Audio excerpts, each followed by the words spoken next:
اعوذ باللہ من الشیطان الرجیم بسم اللہ الرحمن الرحیم۔ سورۃ الانفال مدنی سورت ہے، اس کی 75 آیات ہیں اور اس کے 10 رکوع ہیں۔ بسم اللہ الرحمن الرحیم۔ یسألونک، وہ سوال کرتے ہیں آپ سے، عن الانفال، غنیمتوں کے بارے میں۔ انفال جو ہے نفل کی جمع ہے۔ قل کہہ دیجئے، الانفال و غنیمتیں للہ، اللہ کے لیے ہیں، اور رسولی، اور رسول کے لیے ہیں۔ فاتقوا، پس ڈرو، اللہ، اللہ سے، واصلحوا، اور اصلاح کرو، ذات بینکم، آپس میں، واطیعوا، اور اطاعت کرو، اللہ، اللہ کی، ورسولہ، اور اس کے رسول کی، ان اگر کنتم ہو تم مؤمنین، ایمان لانے والے۔ انما، بے شک، المؤمنون، مومن تو، الذین، وہ ہیں، اذا، جب، ذکر کیا جاتا ہے اللہ، اللہ کا، وجلت، ڈر جاتے ہیں، قلوبہم، دل ان کے، قلب کی جمع ہے قلوب، وَإِذَا، اور جب، تلیت، پڑھی جاتی ہے، علیہم، ان پر، آیاتہ، آیات اس کی، زادت، زیادہ کر دیتی ہیں ہم انہیں، ایمانہم، ان ایماناً، ایمان میں، وعلی ربہم، اور اپنے رب پر، یتوکلون، متوکل کرتے ہیں۔ الذین، وہ جو، یقیمون، قائم کرتے ہیں،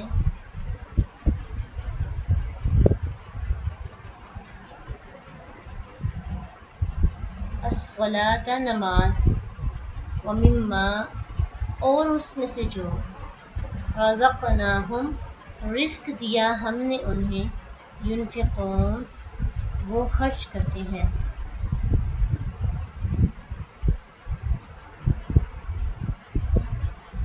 اولئک، یہی لوگ ہیں، ہم، وہی، المؤمنون، جو مومن ہیں، حقاً، سچے، لہم، ان کے لیے، درجات، درجے ہیں، عند ربہم، ان کے رب کے پاس،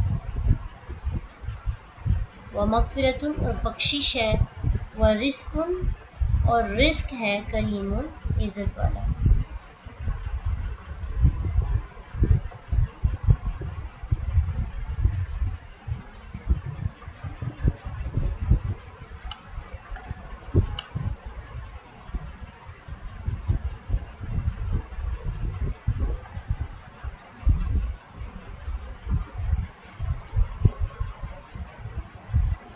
یسألونک عن الانفال، قل الانفال للہ والرسول، وہ سوال کرتے ہیں آپ سے غنیمتوں کے بارے میں۔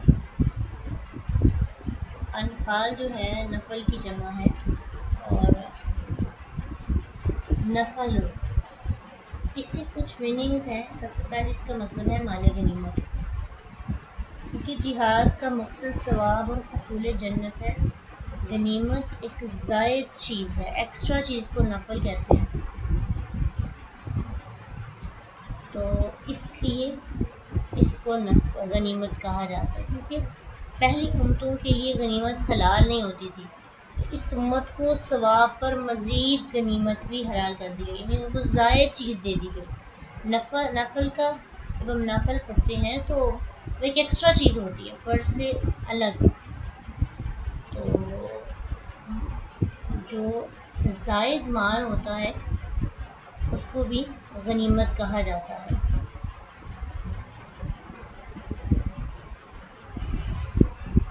پھر ایک اور کانٹیکس میں اس کو استعمال کیا جاتا ہے کہ امیر جب کسی حاصل کرنے میں غنیمت کے حاصل سے زائد کسی کو انعام کا اعلان کرتا ہے یا دینا چاہے تو اس کو بھی نفل کہتے ہیں، یعنی غنیمت ہے تو اس میں سے کسی کی بہترین اچیومنٹ پر اس کو ایوارڈ کے طور پر ایکسٹرا مال دیا جا رہا ہے، اس کو کیا کہیں گے؟ غنیمت۔ اور مقتول کے پاس جو بھی اسلحہ یا سواری وغیرہ ہو قاتل کو دیا جائے تو اسے سلب کہتے ہیں، یہ بھی نفل ہوتا ہے۔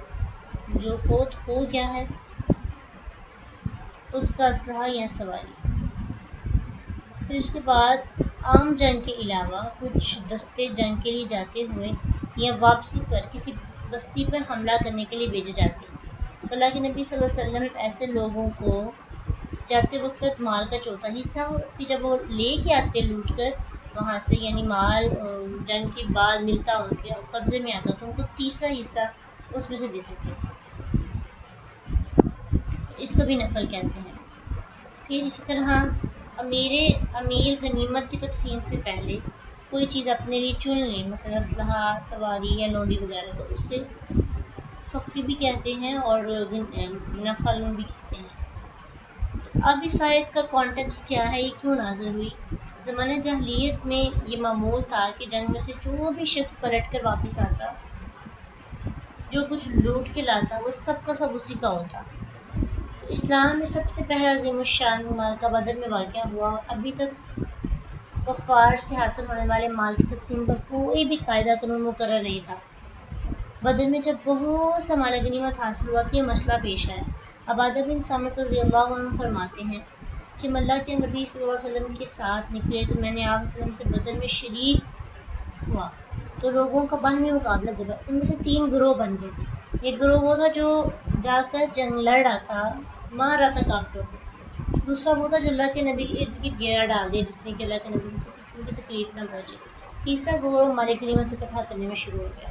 جب جنگ ختم ہوئی، مسلمانوں کو فتح حاصل ہوئی تو سب نے کہا کہ مال ہمیں ملنا چاہیے۔ جو حفاظت کر رہے تھے ان کی نیت تھی کہ مال ان کو سارا دیا جائے۔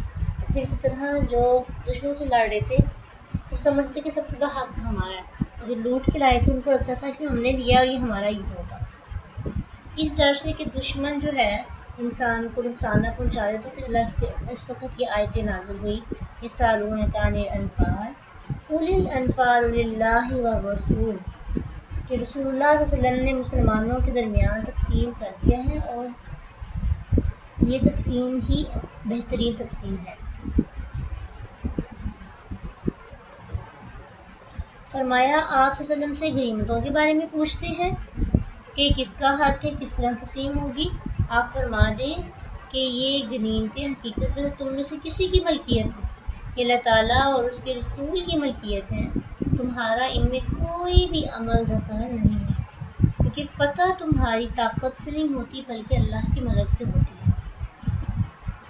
اور آگے جا کر دور تک یہ بات بیان کی ہے کہ فتح اللہ تعالیٰ کی مدد سے ہوئی اور ہوتی ہے، اس لیے تم ڈرو اور اپنے مالوں کی وجہ سے باہمی تعلقات میں جو خرابی آتی ہے اس کو ختم نہ کرو، کیونکہ اگر تم مومن ہو تو اللہ اور اس کے رسول کا جو بھی حکم ہے اس کی اطاعت کرو، جتنا دیں وہ لے لو، اگر نہ دیں تو خاموش ہو جاؤ۔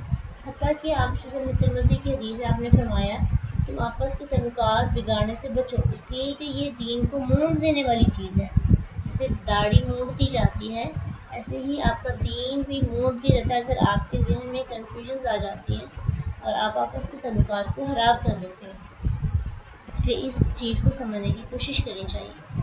ان کنتم مؤمنین، اس آیت میں اللہ تعالیٰ کی اطاعت کے ساتھ ساتھ اللہ کے رسول کی اطاعت کو بھی ایمان کی شرط قرار دیا کہ رسول اللہ کی اطاعت کرو گے تو پھر تمہیں ٹیگ ملے گا کہ تم مومن ہو سکتے ہو، ادروائز تمہارے ایمان میں شک ہی کیا جا سکتا ہے۔ اب مزید ایمان والوں کی جو صفات ہیں ان کے بارے میں ذکر کیا جا رہا ہے کہ اصل میں مومن بندے کون ہوتے ہیں۔ ہم تو سوچتے ہیں فلاں بھی مومن، فلاں مومن، خود ہی ٹیگ دے دیتے ہیں، لیکن اللہ کے ہاں مومن بندہ کون ہے اس کی صفات یہاں پہ ڈیٹیل سے بیان کی گئی ہیں۔ انما المؤمنون الذین، بے شک مومن تو وہ ہیں، اذا ذکر اللہ وجلت قلوبہم، جب اللہ کا ذکر ان کے سامنے کیا جاتا ہے تو ان کے دل ڈر جاتے ہیں۔ جب اللہ کی آیات ان پر پڑھی جاتی ہیں تو ان کا ایمان بڑھ جاتا ہے، اور اذا تلیت علیہم آیاتہ زادتہم ایمانا وعلی ربہم یتوکلون۔ تو مومنوں کی صفت یہاں پہ بیان کی گئی کہ سب سے پہلے کہ ان کے جھگڑوں کے درمیان اللہ کا ذکر یا اس کا حکم آ جائے تو ان کا دل دہل جاتا ہے، آپس میں لڑائی جھگڑا ہو جاتا ہے، آپس میں کنفیوژنس ہو جاتی ہیں، آپس میں مومن بندوں کے مائنڈس کے اندر بھی پریشانی اور غلط فہمی آ جاتی ہیں۔ لیکن جب ان کے درمیان اللہ کا ذکر، اللہ کا کوئی حکم آ جاتا ہے کہ اللہ نے یوں حکم دیا یہ کر لینا چاہیے، تو پھر ان کے دل جو ہیں بہت نرم ہو جاتے ہیں، اور پھر اس کی نافرمانی سے، اللہ تعالیٰ کی بات نہ ماننے سے ان کے دل کانپ اٹھتے ہیں۔ اذا ذکر اللہ وجلت قلوبہم، تو ہمارا بھی اللہ تعالیٰ کے ذکر کے ساتھ، قرآن کے ساتھ ایک ایسا ہی تعلق ہونا چاہیے کہ جب ہم اس کو پڑھیں تو ہمارے دلوں کے اندر خوف اور ڈر پیدا ہونا چاہیے کہ کہیں یہ بات ہمیں تو نہیں کہی جا رہی، یہ بات ہمیں تو نہیں سمجھائی جا رہی۔ اس لیے قرآن کو بھی اس طرح سے ہی پڑھنے کی کوشش کرنی چاہیے۔ اور پھر ایسے جو مومن بندے ہوتے ہیں، اللہ تعالیٰ کے نیک انسان، جب ان کے اوپر اللہ کی آیات پڑھی جاتی ہیں، دوسری صفت کیا ہے، دوسری علامت کیا ہے؟ ان کا ایمان بڑھ جاتا ہے، یعنی قرآن کی تلاوت سے بور نہیں ہوتے، بیزار نہیں ہوتے، بلکہ ان کے ایمان میں پہلے سے زیادہ اضافہ ہو جاتا ہے۔ اس سے کیا پتہ چلتا ہے کہ ایمان ایک حالت میں نہیں رہتا، اس میں بھی کمی بیشی ہوتی رہتی ہے۔ تو جیسے جیسے انسان پھر قرآن کے ساتھ جڑتا جاتا ہے، کبھی قرآن کو پڑھ کے اس کا ایمان بہت بڑھ جاتا ہے، اور کبھی قرآن کو پڑھ کر یہ ایمان کے بغیر، ایمانی کیفیت کے بغیر ہی قرآن کو بھی پڑھتا رہتا ہے۔ اور تیسری جو صفت ہے ان لوگوں میں وہ کیا ہے؟ وَعَلَىٰ رَبِّهِمْ يَتَوَكَّلُونَ، وہ اپنے رب پر توکل کرتے ہیں، وہ اپنے رب پہ بھروسہ کرتے ہیں، یعنی جس کام کا انہیں حکم دیا جاتا ہے اس کو تمام ذرائع اور اسباب سے اختیار کرتے ہیں، اپنی پوری کوشش کرتے ہیں، پھر کوشش کرنے کے بعد اس کا انجام اللہ کے سپرد کر دیتے ہیں۔ پھر ان کی زندگی کے اندر ملال، خوف اور مایوسی نہیں ہوتی، کیونکہ ان کو اللہ پہ توکل ہوتا ہے۔ اللہ تعالیٰ کے سامنے حاضر جب ہو جاتے ہیں تو پھر اللہ کے سپرد کر دیتے ہیں ہر کام۔ اور انہی لوگوں کی چوتھی صفت الذین یقیمون الصلاۃ، ایسے لوگ ایسے ہوتے ہیں کہ جب ان کو نماز پڑھنے کا حکم دیا جائے تو فوراً سے نماز ادا کرتے ہیں، خشوع و خضوع کے ساتھ۔ ومما رزقناہم ینفقون، اور پانچویں یہ کہ اپنے مالوں سے اللہ اور اس کے بندوں کے حقوق ادا کرتے ہیں۔ تو جن لوگوں میں یہ 5 علامتیں پائی جائیں، اللہ تعالیٰ نے ان کو ہی المؤمنون کہا ہے، انہی کے بارے میں کہا ہے کہ یہی ہیں سچے پکے مومن۔ یعنی اس کے علاوہ جو ہوں گے، ان کے اندر جو بھی چیزیں پائی جائیں گی، ان کے ایمان کے لیے ان چیزوں کا ہونا بڑا ضروری ہے۔ یعنی پکے سچے مومن کن کو قرار دیا ہے؟ جن کے اندر یہ 5 صفتیں پائی جائیں گی۔ پہلی صفت، اللہ کا ذکر جب ان کے سامنے کیا جاتا ہے تو ان کے دل ڈر جاتے ہیں، اور جب ان کے اوپر آیات پڑھی جاتی ہیں تو ان کا ایمان پہلے سے زیادہ بڑھ جاتا ہے، وہ اپنے رب پر بھی توکل کرتے ہیں۔ جب نماز قائم کرنے کا حکم ہو تو فوراً سے نماز ادا کر لیتے ہیں، اور رزق کی بات آئے تو مما رزقناہم ینفقون، اور جو رزق ہم نے دیا ان کو اس میں سے وہ خرچ کرتے ہیں۔ اللہ سبحانہ تعالیٰ فرماتے ہیں اولئک هم المؤمنون حقا، یہی ہے وہ لوگ جو مومن ہیں، جو سچے مومن ہیں۔ ان کے لیے مغفرت ہے اور درجات ہے اور رزق ہے کریم، عزت والا رزق۔ یعنی یہ دنیا کے اندر اگر اپنے آپ کو مار کر اللہ کی رضا میں راضی ہو جانے والے ہوتے ہیں تو پھر کیا ہوتا ہے کہ اللہ سبحانہ تعالیٰ کی طرف سے ان کو انعام ملتا ہے، اور وہ انعام کیا ہے؟ ایک تو یہ کہ ان کے سچے ہونے کی وجہ سے ان کو ٹیگ مل جاتا ہے کہ یہ پکے سچے مومن ہیں، دوسرا ان کے درجات اللہ کے ہاں بلند ہو جاتے ہیں، اور پھر ان کی مغفرت بھی ہوتی ہے، اللہ تعالیٰ ان کو بخش دیتے ہیں، اور پھر بخشنے کے بعد جب آخرت کا دن ہوتا ہے وہ رزق ان کریم اور ان کو عزت والا رزق عطا کیا جاتا ہے۔ اس لیے ہمیں اپنا احتساب کرتے رہنا چاہیے کہ یہ اللہ تعالیٰ نے ابھی جو انفال کے اندر زیادہ تر آپ جنگ کے بارے میں پڑھیں گے کہ کتنی جنگیں ہوئی تھی اور کیا کیا مسلمانوں کا کردار تھا، لیکن ان جنگوں کا ذکر کرنے سے پہلے مڈ میں اللہ سبحانہ تعالیٰ نے یہ باتیں کیوں سکھائی تاکہ بندے کا گراؤنڈ تیار ہو جائے۔ تو گراؤنڈ تیار ہو جاتا ہے تو پھر اس کے اندر بیج لگانا آسان ہو جاتا ہے۔ اس لیے بس دل کی مٹی کو نرم کرنے کی ضرورت ہوتی ہے۔ جب بھی دل کی مٹی نرم ہوتی ہے تو اس کے اندر آپ کوئی بھی بیج لگا دیں تو وہ ایک بہترین پودا نکلتا ہے اگر آپ اس کو پانی دیتے رہتے ہیں۔ اس لیے اللہ سبحانہ تعالیٰ نے مزید ان کے بارے میں بتانا تھا کہ باقی ہماری راہ میں لڑنے والے لوگ ایسے بھی ہوتے ہیں، اور پھر ساتھ ہی ساتھ یہ بھی سکھانا تھا کہ ان لوگوں نے اگر اس رستے کو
اولئک هم المؤمنون حقا، تو یہی لوگ ہیں جو سچے مومن ہیں، جو اللہ تعالیٰ کے ساتھ واقعی ہی سنسیئر ہیں۔ تو آج ہمیں اللہ کے ساتھ سنسیئر ہونے کا ایک فارمولہ ملتا ہے۔ اس میں سب سے پہلا سٹیپ ہے اللہ تعالیٰ کا خوف، اللہ کی یاد آئے، اللہ کا ذکر ہو تو دل جھک جائے۔ یہ نہ ہو کہ انسان ہر چیز کو بس نارملی دے اور بس سنتا جائے اور اپنے اندر ایک اسٹور روم کے اندر اللہ کی باتیں ڈالتا جائے، لیکن جب عملی زندگی کے اندر دیکھا جائے تو کوئی بھی اس کی زندگی کے اندر اس کا کوئی پہلو نظر نہ آ رہا ہو۔ اس لیے انسان کے اللہ کے ساتھ سنسیئر ہونے کا، اللہ کے سچے مومن بندے بننے کے لیے ضروری کیا ہے؟ عاجزی۔ آپ کا دل بہت نرم ہونا چاہیے، آپ کے دل کے اندر ایک عاجزی اس قدر ہو کہ جب بھی بات اللہ کا حکم سامنے آئے تو انسان فوراً سے یہ دیکھے کہ میرے اندر اگر یہ برائی یا میرے اندر یہ خامی پائی جاتی ہے تو میں نے اس کو کس طرح سے کور کرنا ہے۔ اب دیکھیں آگے جنگ کی بات ہوگی، کچھ کمی بیشی بھی ہوگی، تو اب صحابہ کے گراؤنڈ کو تیار کیا جا رہا ہے کہ سب سے پہلے تو یہ چیک کرو کہ تم مومن ہو کہ نہیں، تو جو مومن ہوں گے نا وہ بات کو زیادہ اچھے طریقے سے سمجھ سکیں گے، کیونکہ وہ صرف اپنی خوبیوں کے قائل نہیں ہوتے، ان کو اپنی حامیوں کا بھی پتہ ہوتا ہے، اپنی حامیوں کے ذریعے ہی اپنے ایمان کو بڑھاتے ہیں۔ ایک یہ بھی بات یاد میں رکھیں کہ جو اللہ کا مومن بندہ ہوتا ہے وہ یہ نہیں ہوتا کہ وہ اپنی حامیوں اپنی خوبیوں کو ہی گنتا رہے، ہو سکتا ہے اس کے اندر بنیادی عقائد کے علاوہ کچھ حامیاں زیادہ ہوں، لیکن وہ روز اللہ تعالیٰ سے توبہ کر کے سوتا ہو، اللہ کے سامنے جھک کر گر گرا کر اللہ سے معافی مانگ کر سوتا ہو، اور اس کے اندر عاجزی عام انسان سے زیادہ ہو۔ بیسک چیز ہے عاجزی کا ہونا، احساس کا ہونا۔ جب یہ چیز آ جاتی ہے انسان کے دل میں تو انسان خود بخود نکھرنے لگتا ہے۔ آپ کسی بھی انسان کے اندر اللہ کی محبت کا بیج ڈال دیں تو وہ انسان نکھر کے سامنے آتا ہے۔ اللہ تعالیٰ لوگوں کے دلوں میں اس کی محبت پیدا کر دیتے ہیں، اس لیے ہم کوشش کرتے ہیں نا کہ دنیا کے اندر بڑی ایفرٹس کرتے ہیں دوسروں کے دلوں کو فتح کرنے کی، لیکن ہمیں بالکل مختلف طریقے کے ساتھ کوشش کرنی چاہیے۔ وہ کوشش کیا ہوتی ہے کہ جب انسان اللہ کو راضی کر لیتا ہے، اللہ تعالیٰ کی محبت کو پا لیتا ہے، تو پھر انسان کو دنیا کی محبتوں کو پانے کی ضرورت ہی نہیں رہتی۔ انسان بھی کیا کرتا ہے، پھر اللہ تعالیٰ خود بخود لوگوں کے دلوں میں اس کے لیے عزت اور محبت پیدا کر دیتے ہیں، جب انسان کے دل میں اللہ کا ایک اہم اور کردار اور مقام پیدا ہو جاتا ہے۔ اس لیے ہماری زندگی کی فرسٹ پریورٹی، ہماری زندگی کی پہلی ترجیح کیا ہونی چاہیے کہ ہمارے دل اس طرح کے ہو جائیں کہ جب بھی اللہ کا ذکر ہو اور ہمیں لگے کہ یہ جو بات کہی جا رہی ہے یہ دراصل ہمیں ہی کہی جا رہی ہے، بجائے اس کے کہ ہم یہ کہ یہ آج کی ہے تو فلاں انسان کے لیے ہے، میرے لیے تو نہیں ہے۔ اذا ذکر اللہ وجلت قلوبہم، جب اللہ کا ذکر سامنے آئے تو دل ڈر جائے کہ ہم سے کوئی کوتاہی یا کمی نہ ہو گئی ہو جس کی وجہ سے ہمیں تنبیہ کی جا رہی ہے۔ اور پھر ساتھ ہی ساتھ اللہ سبحانہ تعالیٰ نے یہ بھی فرمان دیا کہ جب آیات پڑھی جائیں اللہ تعالیٰ کی باتیں، اللہ کا کلام ان کے سامنے پڑھا جائے تو پھر ان کے ایمان میں اضافہ ہو جاتا ہے، کمی کی بجائے ان کا ایمان بڑھ جاتا ہے، ان کے اندر کی جو مایوسی ہوتی ہے وہ ختم ہو جاتی ہے، ان کا توکل اللہ پہ بڑھ جاتا ہے۔ اس سے قرآن کی اہمیت کا پتہ چلتا ہے کہ زندگی کے اندر صرف ایک ہی ایسی دوا ہے، ایک ہی ایسی مسیحائی کرنے والی کتاب ہے کہ جب انسان اس کو پڑھتا ہے تو انسان کا توکل اللہ پہ مضبوط ہوتا ہے، اگر اس کے دل کے اندر اللہ کی محبت ہے۔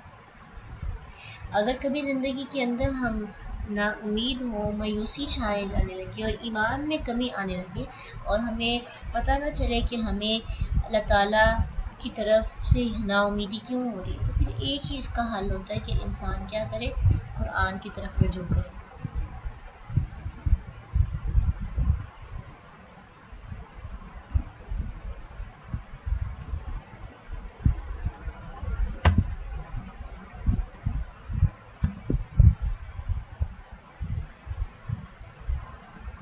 کیونکہ یہی واحد کتاب ہے ہمارے پاس اور واحد دوا ہے کہ اگر اس کو تھام لیں گے محبت کے ساتھ، احتساب کے ساتھ، ایمان کے ساتھ، تو پھر انسان کی زندگی کے اندر مایوسی ختم ہو جائے گی، توکل بڑھ جائے گا۔ کیونکہ بندوں کی باتوں پر یقین کرنا اور ایمان لانا بڑا مشکل ہوتا ہے، اور اللہ کی بات پر دو ٹوک بات ہوتی ہے، اور کیونکہ اس کو ہم نے ویسے لینا ہوتا ہے جیسے اللہ تعالیٰ نے فرمایا، تو علی ربہم یتوکلون، ایسے لوگ اپنے رب پر توکل کرتے ہیں۔ توکل کرنے کے بعد ہاتھ پہ ہاتھ دھرے رکھ کے بیٹھ نہیں جاتے کہ چلو اللہ پہ بھروسہ ہو گیا اب ہم زندگی ایسی گزاریں گے، اللہ پہ یقین ہے نا تو کوئی ایفرٹ کرنے کی ضرورت ہی نہیں ہے۔ تو اللہ پہ یقین کے بعد بھی ایسے لوگ اللہ کے قریب ہونے کی کوشش کرتے ہیں، یعنی قرآن پڑھنے کے بعد جب ایمان بڑھتا ہے تو ایمان کے بڑھنے کی نشانی یہ ہے کہ انسان کے اعمال میں بھی تبدیلی آ جاتی ہے۔ ایمان کے بڑھنے کی نشانی یہ نہیں ہے کہ انسان کی باتوں میں تبدیلی آ جاتی ہے اور انسان دل ہی دل میں بس سوچنے لگتا ہے. اس کا عمل اس کے دل کی عکاسی کرتا ہے. اس کے دل کا جو ایمان ہے اس کے عمل میں دکھائی دینے لگتا ہے. یہ ہوتا ہے ایمان کا دل پہ اثر کرنا. پھر اس کی بہترین مثال اللہ سبحانہ تعالیٰ نے دے دی کہ ایسے بندے پھر کیا کرتے ہیں. ہم میں سے اکثر ایسے ہوتا ہے کہ جب ایمان بڑھتا ہے یا اللہ پہ توکل مضبوط ہوتا ہے تو ہم اللہ کے قریب ہی نہیں جاتے, اللہ تعالیٰ کی بات کو سننے کی کوشش ہی نہیں کرتے. لیکن اللہ سبحانہ تعالیٰ نے یہاں پہ فرما دیا کہ ایسے لوگ ان موقعوں پر بھی کیا کرتے ہیں, اپنی نماز کو نہیں چھوڑتے. جو پہلے 3 کام جو تھے اس کا تعلق دل سے تھا. اگلے جو 2 کام ہیں ان میں سے ایک کا تعلق ہماری جسمانی کوشش کے ساتھ ہے اور ایک کا تعلق ہماری مالی کوشش کے ساتھ ہے. یعنی انسان کی زندگی کے اندر ایمان کے 3 باکسز اللہ سبحانہ تعالیٰ نے ہمیں سکھا دیے. فرسٹ باکس از انسان مینٹلی طور پر یعنی قلبی طور پر اللہ کی طرف اس کا ملان. پہلا اسٹیپ کہ اگر ہم اللہ تعالیٰ کی محبت کے بغیر نماز روزہ زکوٰۃ کی طرف بڑھتے ہیں تو ایک فارمیلٹی ہے, وہ تو ایک فرض ہے نا جو کہ ہم مسلمان ہونے کے ناطے کرتے ہی جا رہے ہیں. ٹھیک ہے, لیکن جب انسان پہلے گراؤنڈ کو تیار کرتا ہے, اپنے قلب کو, اپنے اندر کی دنیا کو بدل کر پھر باہر کی دنیا کی طرف آتا ہے, پھر اس سے ایمان کا لیول بڑھ جاتا ہے, اس کو درجے دیے جاتے ہیں, اس کی بخشش ہوتی ہے, اس کو رزق دیا جاتا ہے عزت والا, جس کے دل کے اندر ایمان اور تقوی, اللہ کی محبت, توکل آ جاتا ہے. اس سے کیا پتہ چلتا ہے کہ ہماری نمازوں کا حسن اور ہمارے رزق خرچ کرنے میں جو سکون ہے ہمیں کب ملتا ہے, جب ہماری پچھلے 3 اسٹیپس ہمارے کمپلیٹ ہوتے ہیں, پچھلے 3 لیول ہمارے کمپلیٹ ہوتے ہیں. عاجزی, ایمان, اللہ کے قرآن کے ساتھ ایک کنیکشن, خاص طور پہ ایسا کنیکشن جس سے آیات پڑھنے کے بعد ایمان بڑھے, ایمان بڑھنے کے بعد توکل بڑھے, اور توکل بڑھ گیا, اندر کی دنیا بدل گئی, اب باہر کی دنیا میں صبغت اللہ کا رنگ نظر آتا ہے.